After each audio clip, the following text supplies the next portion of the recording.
My name is Jordan Maxwell. For the past 43 years of my life, I have spent researching and studying the world of hidden knowledge, ancient mysteries, occult and secret societies, fraternal orders.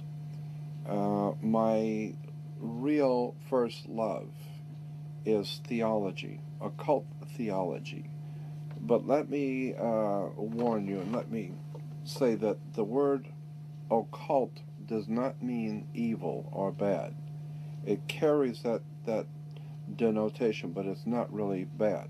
Occult simply means hidden. Anything which is hidden is occult. It's a Latin word for hidden.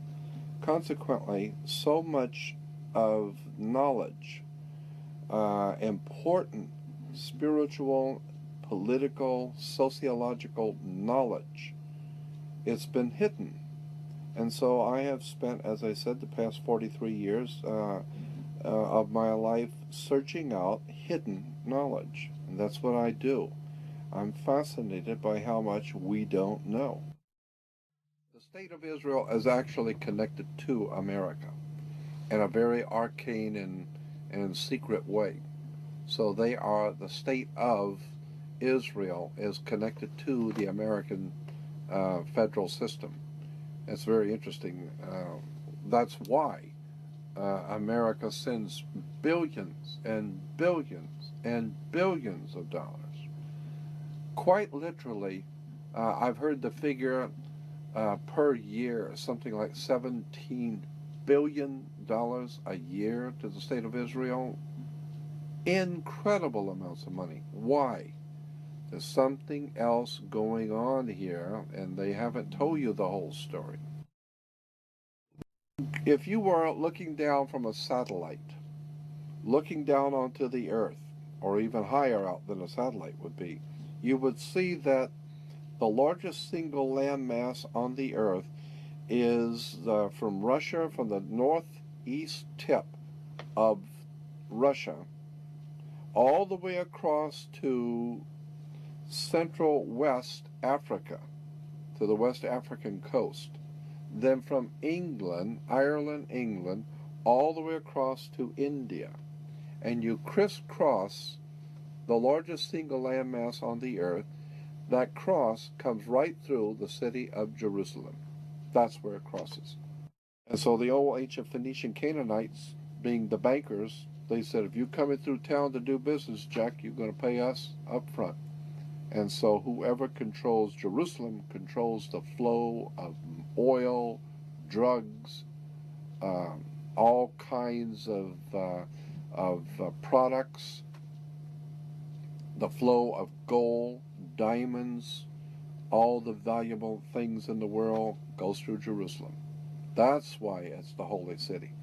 Money, international, monetary world situation set up so that all money, all flowing of business, commerce goes through Jerusalem. That's the name of the tomb, and that's why Jerusalem is so important to the American people. Now, you've got to give the people a reason why Israel is so important. Now, we know that Israel is very important because of strategically where it sits on the trade routes to control the flow of oil, drugs, diamonds, and a lot of drugs in Israel, going through Israel.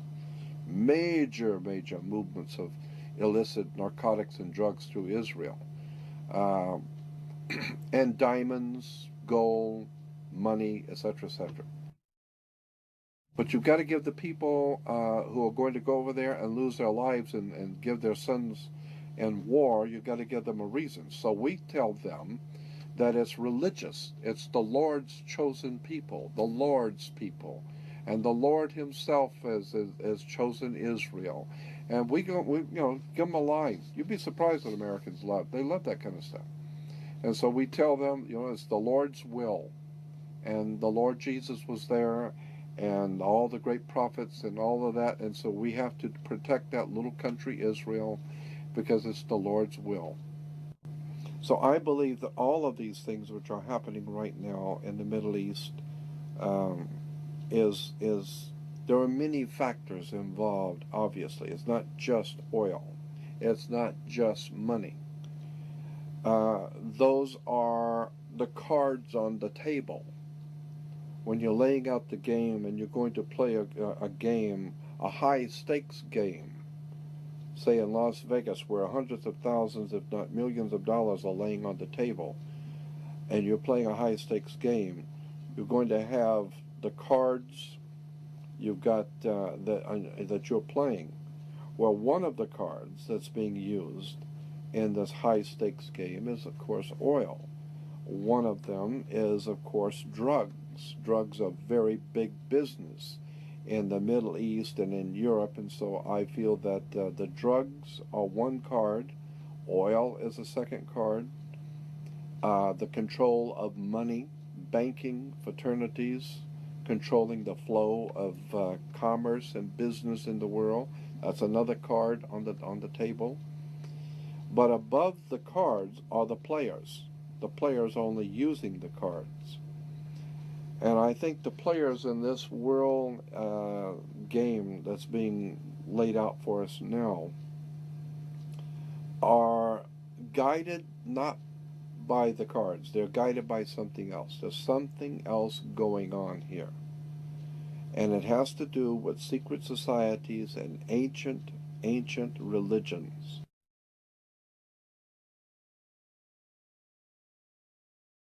People have been living from day to day, never realizing the profound impact secrets have on us. Secret government, secret projects, secret knowledge. And today we are beginning to see that the world is in serious trouble.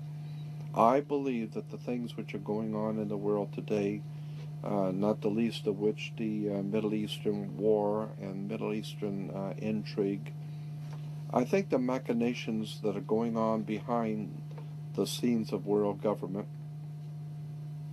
are being orchestrated.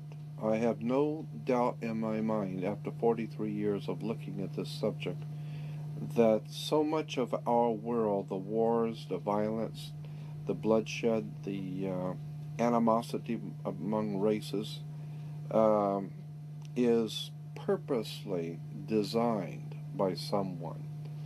Catholic Church is involved in Israel. They're involved in the Holocaust. When the Nazis saw that the war was going bad for them and that they were going to lose the war, that was like 1944.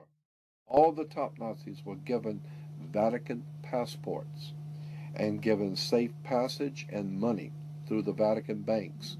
Money was given to all the top Nazis to get them out. So the Vatican sent a bunch of Nazis to Uruguay, Paraguay, Brazil, Argentina. We know they're down there. Well, it's all Catholic down there. That's right. That's why they're down there. The scientists and the theoreticians, they sent directly through the CIA, which is the Knights of Malta organization for the Catholic Church. Catholic Church is CIA. CIA is Catholic Church. The CIA broke into the Watergate Hotel. Watergate Hotel is owned by the Vatican. The owners of the Watergate Hotel today in Washington, D.C. is owned by the Catholic Church. It's the Vatican owner. The Vatican owns the Watergate. And the CIA was in there doing their dirty work in the Watergate Hotel. And then they got Nixon kicked out of office because Nixon realized that the Vatican is involved in all this crap and the English involved in all this crap. So the Vatican set up their own people. Send the CIA into, well, we can't do it in just any place. That's all right. Send it to our hotel. We'll take care of it. Reinhard Galen was not only a Knights of Malta, but he was also one of the founders of today, the CIA. Reinhard Galen was the man in charge of security for Adolf Hitler. He was chief of security for the Nazi Empire, Reinhard Galen. And when he saw that things were going bad and they were going to lose, Reinhard Galen was chief of security. He's not an idiot. This guy knows the war is up. We've lost. So he goes to the Vatican, and the Vatican gets him a ticket over here to work for America, and he comes over here and sets up something called the CIA.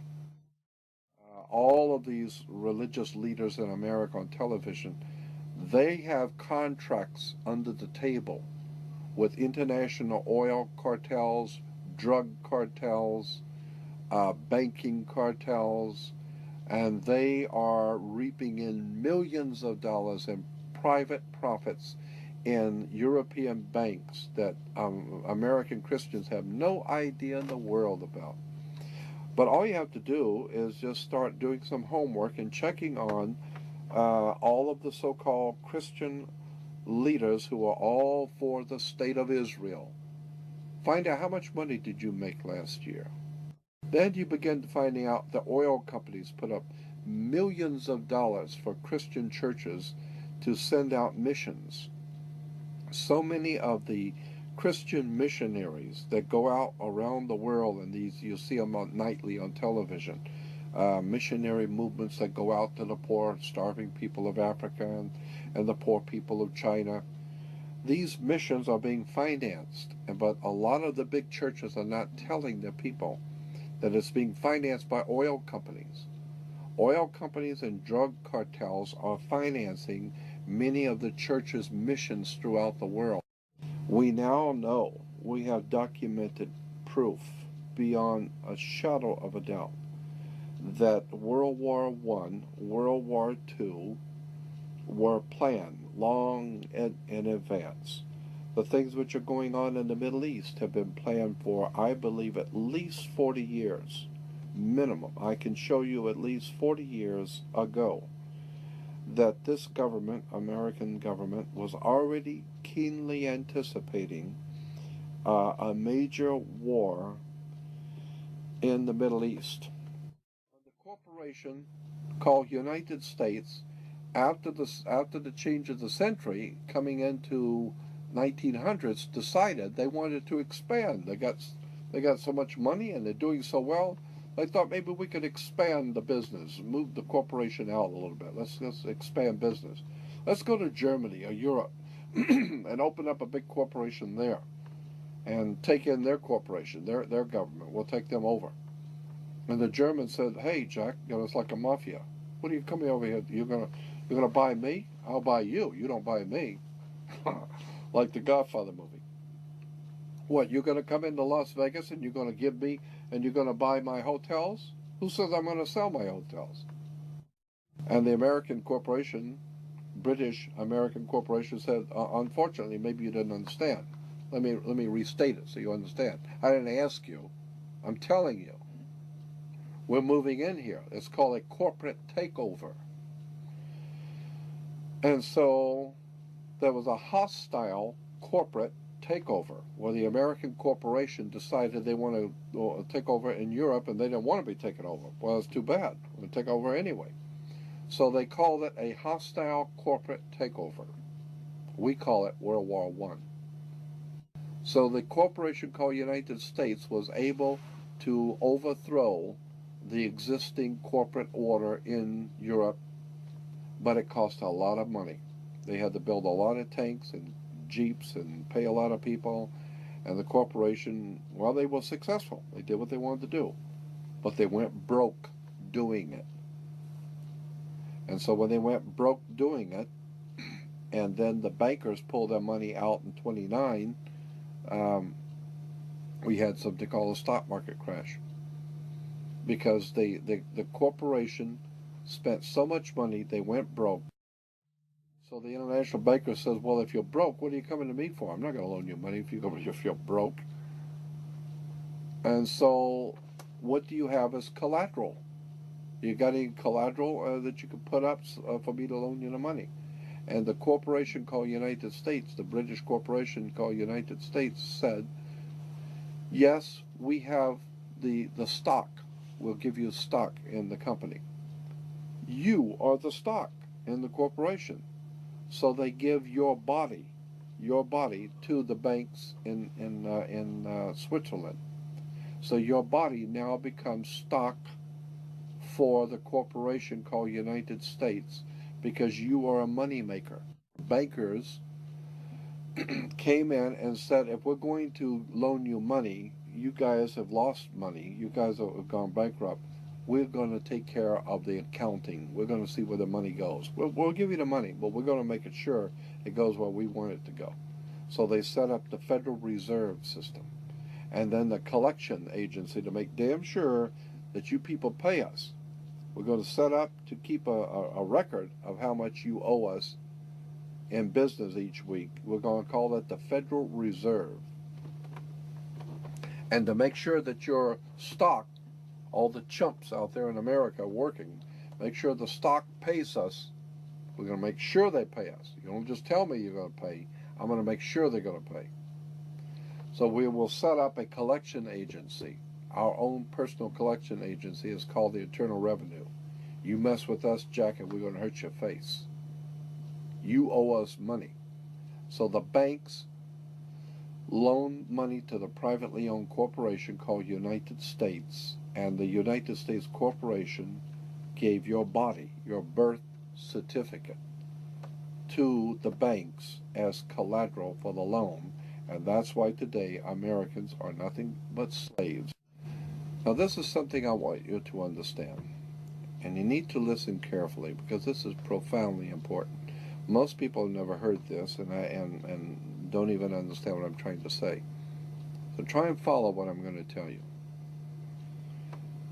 There are two kinds of law on the earth, as I've said. One is called civil law, which is the law of the land, and one is called maritime admiralty, which is called the law of water.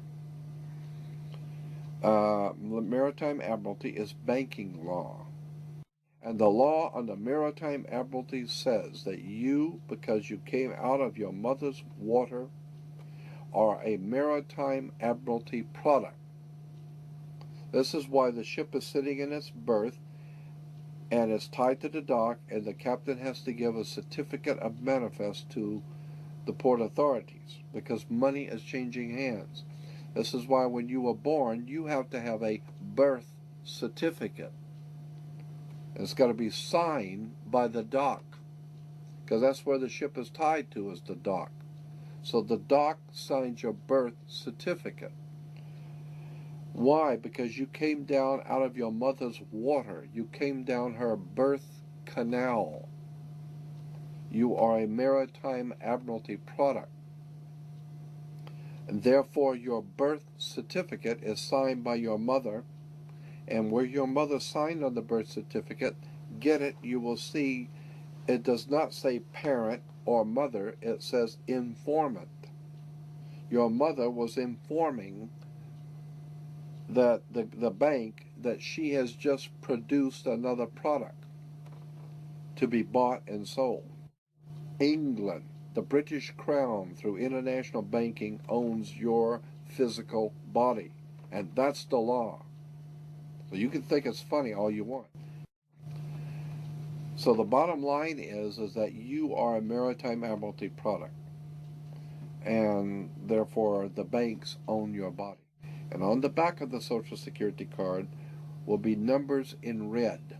On the front will be in blue or black, but on the back will be in red. The numbers on the back of a Social Security card in red designate your body. It is the serial number of your stock. And this is why if you're wealthy, you are preferred stock. If you're poor, you are common stock. But you are a stock on the stock market. Your body is bought and sold through the use of your birth certificate.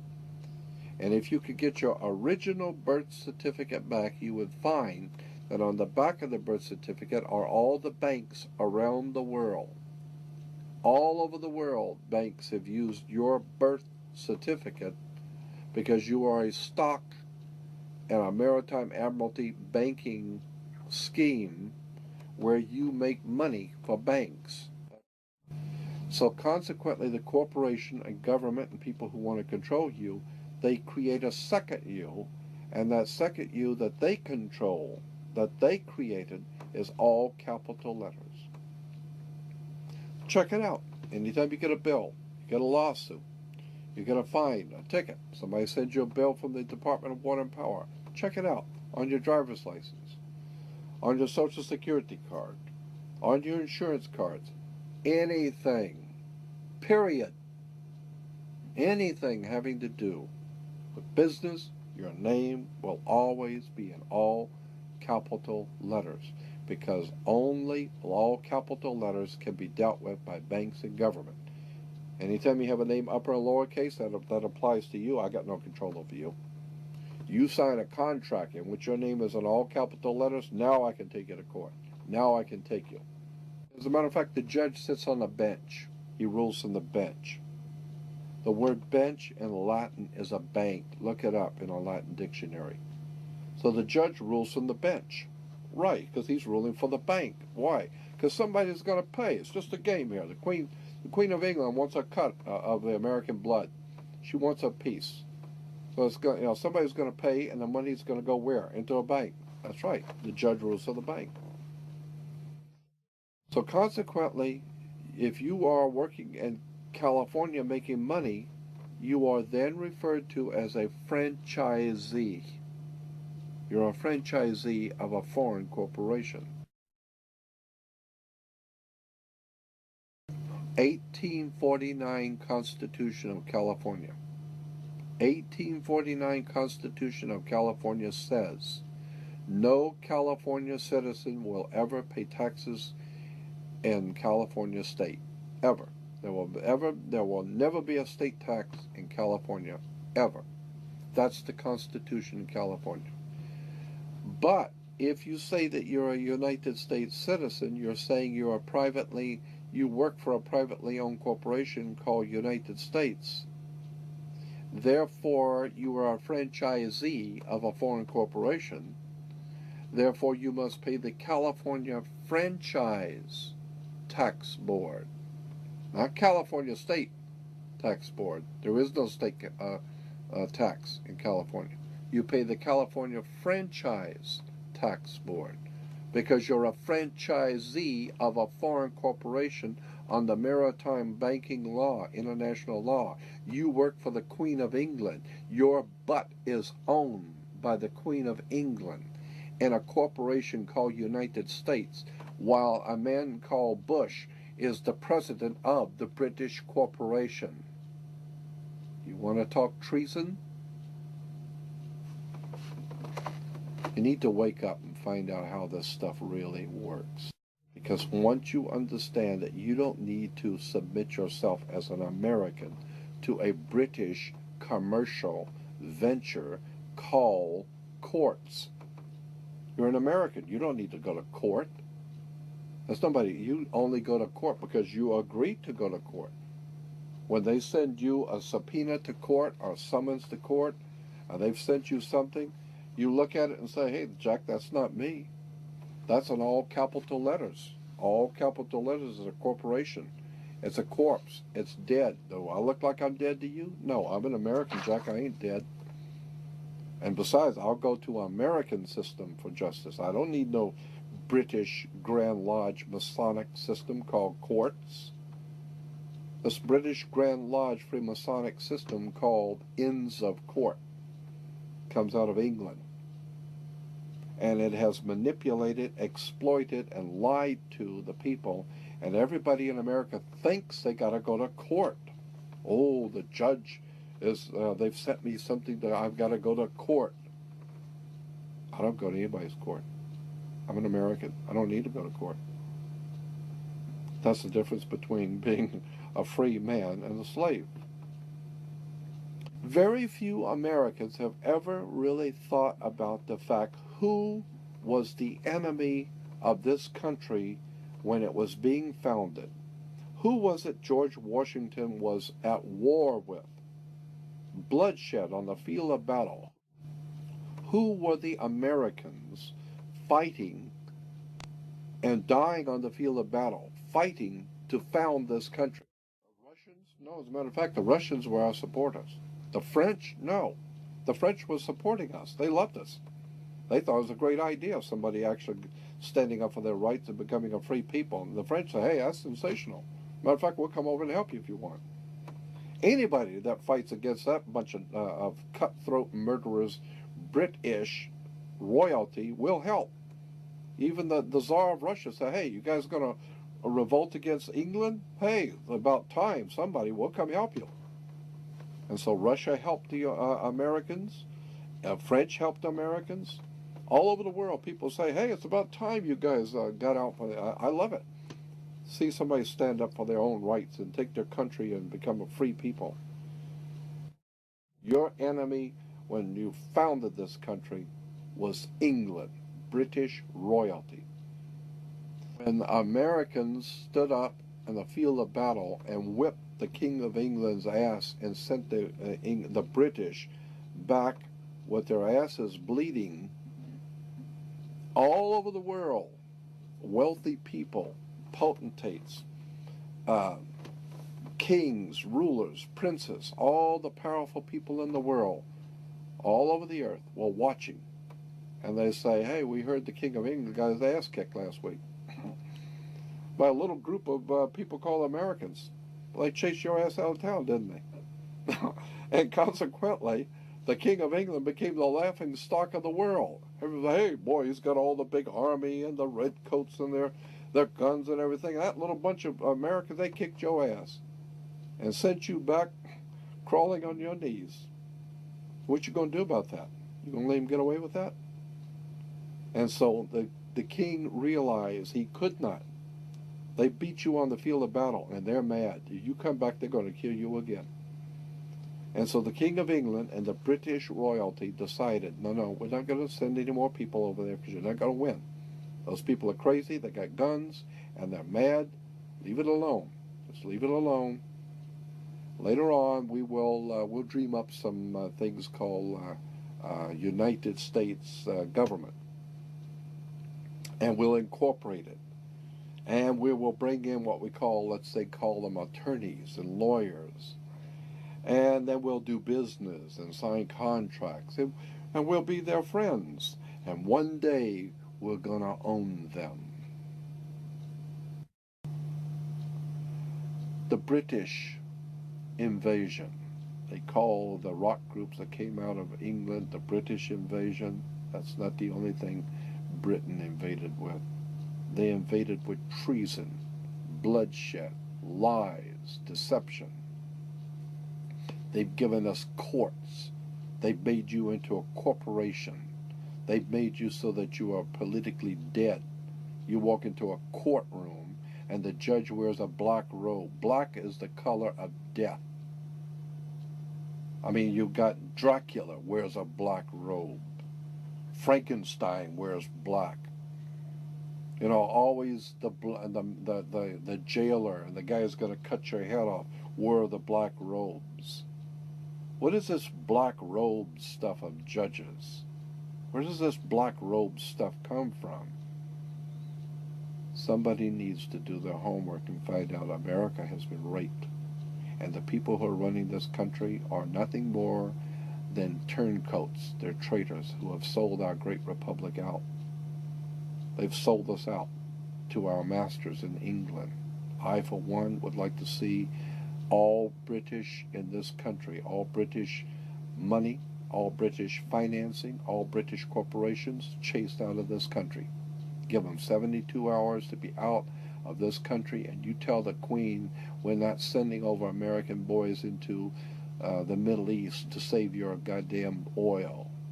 Tell the Queen no longer will Americans crawl on their knees to that woman, to the Queen of England. What a travesty. What a travesty in this country to watch America, the great republic, being raped by the British royalty. Somebody needs to do their homework. It's all business. I don't want you to take this personal. It's just business. This is the way banks work. This is the way courts work. This is the way government works. They manipulate and use words and terms and frighten you. I, for one, am not only not frightened, I'm tired of the lies and deception. I'd like to see America free again. That's my feeling. And thank you and good night. So I have spent, as I said, the past 43 years of my life searching out hidden knowledge. And that's what I do. I'm fascinated by how much we don't know. The state of Israel is actually connected to America in a very arcane and secret way. So they are, the state of Israel is connected to the American federal system. It's very interesting. That's why America sends billions and billions and billions of dollars. Quite literally, I've heard the figure per year, something like $17 billion a year to the state of Israel. Incredible amounts of money. Why? There's something else going on here, and they haven't told you the whole story. If you were looking down from a satellite, looking down onto the earth, or even higher out, the religious, it's the Lord's chosen people, the Lord's people. And the Lord himself has chosen Israel.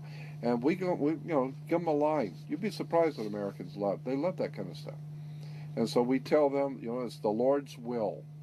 And the Lord Jesus was there, and all the great prophets and all of that. And so we have to protect that little country, Israel, because it's the Lord's will.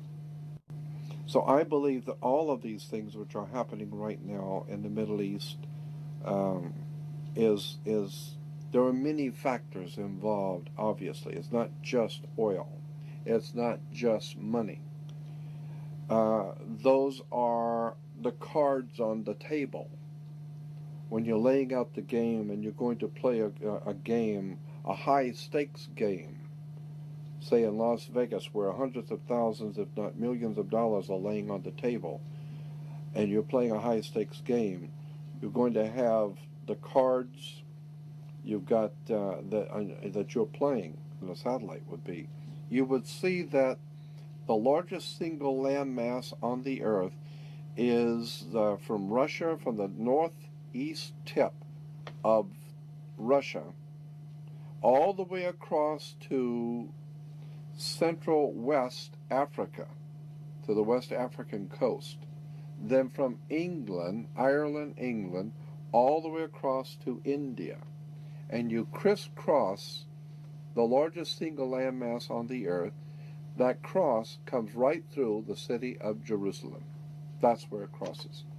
And so the old ancient Phoenician Canaanites, being the bankers, they said, if you're coming through town to do business, Jack, you're going to pay us up front. And so whoever controls Jerusalem controls the flow of oil, drugs, all kinds of products, the flow of gold, diamonds, all the valuable things in the world goes through Jerusalem. That's why it's the holy city. Money, international, monetary world situation set up so that all money, all flowing of business, commerce goes through Jerusalem. That's the name of the tomb, and that's why Jerusalem is so important to the American people. Now, you've got to give the people a reason why Israel is so important. Now, we know that Israel is very important because of strategically where it sits on the trade routes to control the flow of oil, drugs, diamonds, and a lot of drugs in Israel, going through Israel. Major movements of illicit narcotics and drugs through Israel. And diamonds, gold, money, etc., etc. But you've got to give the people who are going to go over there and lose their lives and give their sons in war, you've got to give them a reason. So we tell them that it's... My name is Jordan Maxwell. For the past 43 years of my life, I have spent researching and studying the world of hidden knowledge, ancient mysteries, occult and secret societies, fraternal orders. My real first love is theology, occult theology. But let me warn you, and let me say that the word occult does not mean evil or bad. It carries that denotation, but it's not really bad. Occult simply means hidden. Anything which is hidden is occult. It's a Latin word for hidden. Consequently, so much of knowledge, important spiritual, political, sociological knowledge, it's been hidden